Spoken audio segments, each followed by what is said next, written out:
Sathya Sai Speaks, Volume 1, Chapter 28, The Best Tonic. The greatest disease, or absence of ease, is the absence of peace.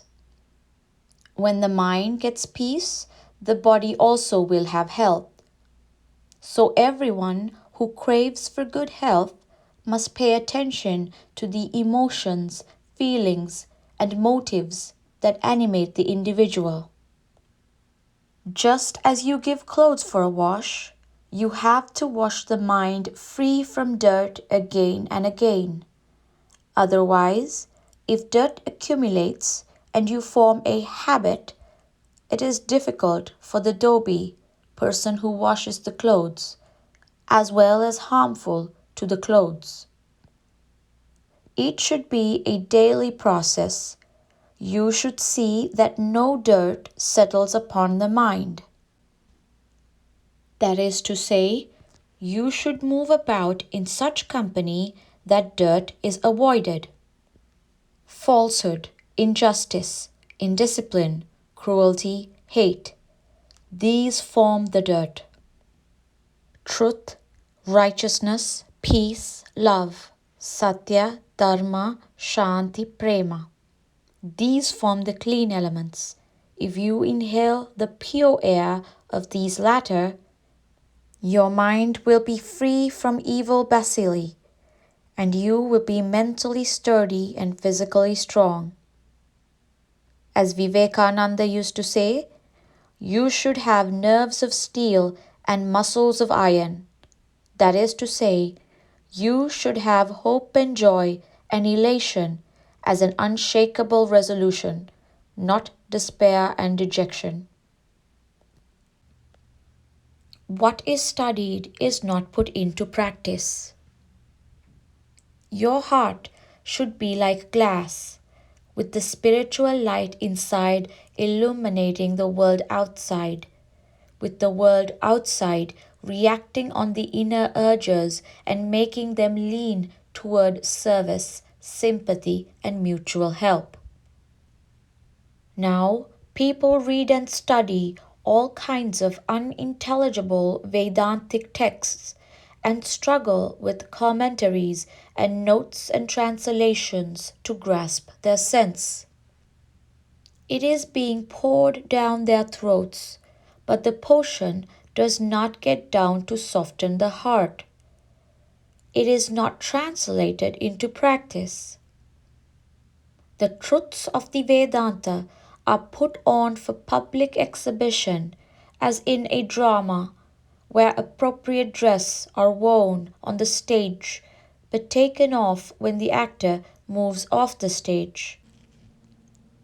They do not adhere to them all the time to derive the bliss of the soul, Atmananda, which they can give. It is chiefly a matter of careful, well-timed, regulated discipline. It cannot be got by spurts and skips.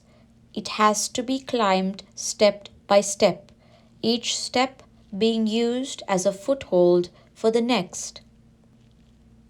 There is no systematic living according to any known principle now. This is true of the student, the householder, the mistress, and the master of the house. Virtues have to be cultivated in the home, each member sharing in the joy with the rest, each one seeking for opportunities for helping others. This attitude has to be stuck to, so that it may stay as character. How can a vessel kept with the mouth downward get filled with water? It has to open up and receive the good impulses. You have to learn each lesson by systematic study. Application and effort alone will give success. Have faith in the Lord and His grace. In all effort, if you trust in a higher power which is ready to come to your help, work is made easy. This comes out of devotion and reliance on the Lord, the source of all power. When you travel by train, you have only to purchase the ticket, enter the proper train, and take a seat, leaving the rest to the engine. Why should you carry the bed and trunk on your head? So too, put your trust in the Lord and carry on to the best of your ability. Have faith in the Lord and His grace. Try to earn it by using the intelligence and the conscience with which He has endowed you. You have all gathered here to celebrate the completion of 4 years in the life of this Sathya Sai hospital. So I want to tell you that the best and the wisest thing is to see that you do not fall ill. The doctor read out in the report that this year the number of outpatients as well as the number of operations was greater than last year, as if that is a sign of progress. But I do not think that speaks well of the people around and their sense of values. The hospital should radiate preventative measures also and try to educate the villagers in methods of avoiding illness. Develop self-reliance, that is the best tonic. You have been born because you did not pass in certain subjects. There is some balance of experience that you must acquire to complete the course. If you get convinced that your true nature is the Atma, then you have finished the course and passed. Cultivate prema toward all beings. For reaching that stage, you should start with the cultivation of the feeling of kinship with all beings. Sarva Samana Bhava, as it is called. It is a very difficult thing to get, but that is the only way to see the Atma that is in all. For example, a person with that sincerity of feeling, bhava, will not be happy at the killing of animals for food or even hunting them. Why should you seek the animal to its den, lie in wait for it, and lay traps for it, so that you may derive pleasure by killing it? Prema should be cultivated toward all beings, so that you may see the innermost self in all beings. Do not think it is found only in persons belonging to certain castes or colors or creeds, or that it is of a big size in fat people or of a brilliant nature in rich people. It is consistently being, awareness, bliss absolute, Sat Chit Anand, in every being. Spiritual exercise has to go a long way to win this outlook. But you can begin with little things. You can avoid causing annoyance to others, can't you? Even if you are unable or unwilling to do service to others, at least if you desist from causing harm. That is a meritorious service indeed.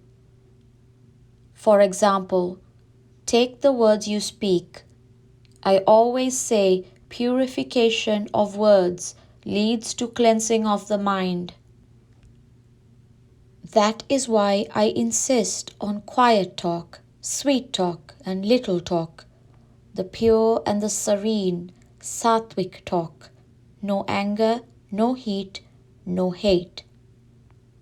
Such talk will cause no quarrel, no blood pressure, and no factions. It will promote mutual respect and love. Then again, do not cynically laugh at the good that others do or at the spiritual exercise of others. Inquire, but do not insult. Respect the sincerity of the other person. Respect also elders and people with more experience than you. In company, behave in a well-mannered way, showering brotherhood and joy on all around you. Moderation in food is always to be welcomed. Strive for the happiness of the community and of the human race. Pray that all people everywhere may have peace and plenty. Be eager to do good and be good. This being a function connected with the hospital, I must tell you about certain other things also. By regulating your diet and avoiding certain bad habits, you can preserve health. Moderate food and food of the pure sattvic type will promote mental poise and also physical happiness. Moderation in food is always to be welcomed. Many people consume more than the necessary quantity of rich food, and such have to practice moderation. So too, if you do not smoke, you escape a number of illnesses that follow that passionate rajasic practice. Any intoxicant or stimulant, because it disturbs nature's even trend, is harmful. Moderation in food, moderation in talk, and in desires and pursuits, contentment with what little can be got by honest labor, eagerness to serve others and to impart joy to all. These are the most powerful of all the tonics and health preserves known to the sciences of health. The Sanatana Ayurveda, the Veda of the full life. Sathya Sai Hospital, Prashanti Nilayam, 1960, September 21st.